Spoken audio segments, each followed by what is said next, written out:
The following story has been brought to you by StoriesToInspire.org.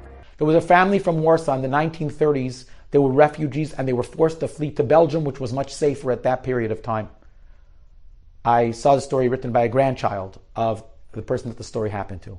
He says when his grandfather came to Belgium, they were struggling terribly financially. He couldn't find a job. He didn't speak the language. It was really difficult, and they were literally struggling to find bread to put in their mouths.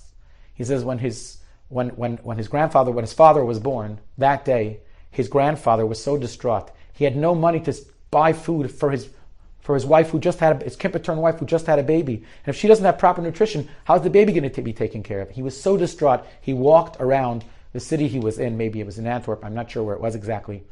And he just wandering. Rabbi Hashem, you have to help a poor person. And he sat down on a park bench. And for some reason, he put his hand under the park bench, and he realized that there was a pouch, a velvet pouch, right underneath the park bench.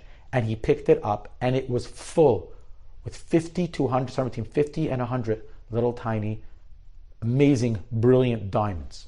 Enough to keep him for many months and maybe even many years. There was no simon. There was no identifying sign. The chances were it wasn't dropped by another Jewish person.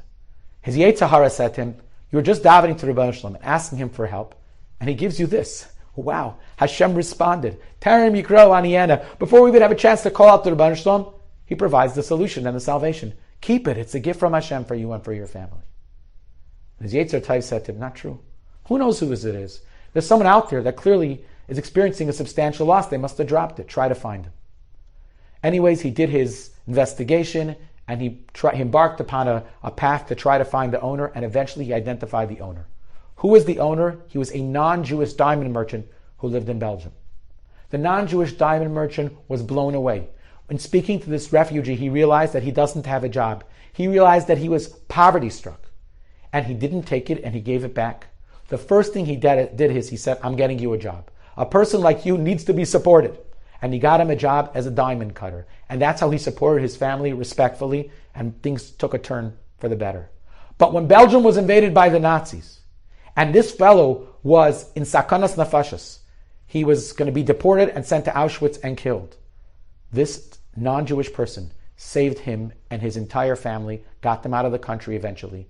And because of this, the grandchild was able to say over the story, and today there's children and grandchildren and Teres Yesharim, because of one act of honesty and integrity. When you have a munah that Hashem will provide, and that's coupled with chesed, but it's also coupled with honesty and integrity, you get longevity, your children get longevity, and your family continues to flourish. L'netzach netzachim. Let's take this page of the playbook of Parashas Noach, and let's take a very hard look at our own lives. What level of bitachon do we have when it comes to finances? In other areas, we do have bitachon, we do trust. But when it comes to finances, is there a Rabbi Shalom, the quarterback, or are we? And once we take a look at that level of Amunah and we strengthen it, it will no longer be an assign. It won't be a challenge for us. It won't be a test to perhaps do things that are not so honest, to have a little bit of a lack of integrity. On the contrary, we'll up our game, and the Rabbi Shalom will give us tremendous hatzlacha. Enjoyed this story? Come again. Bring a friend. StoriesToInspire.org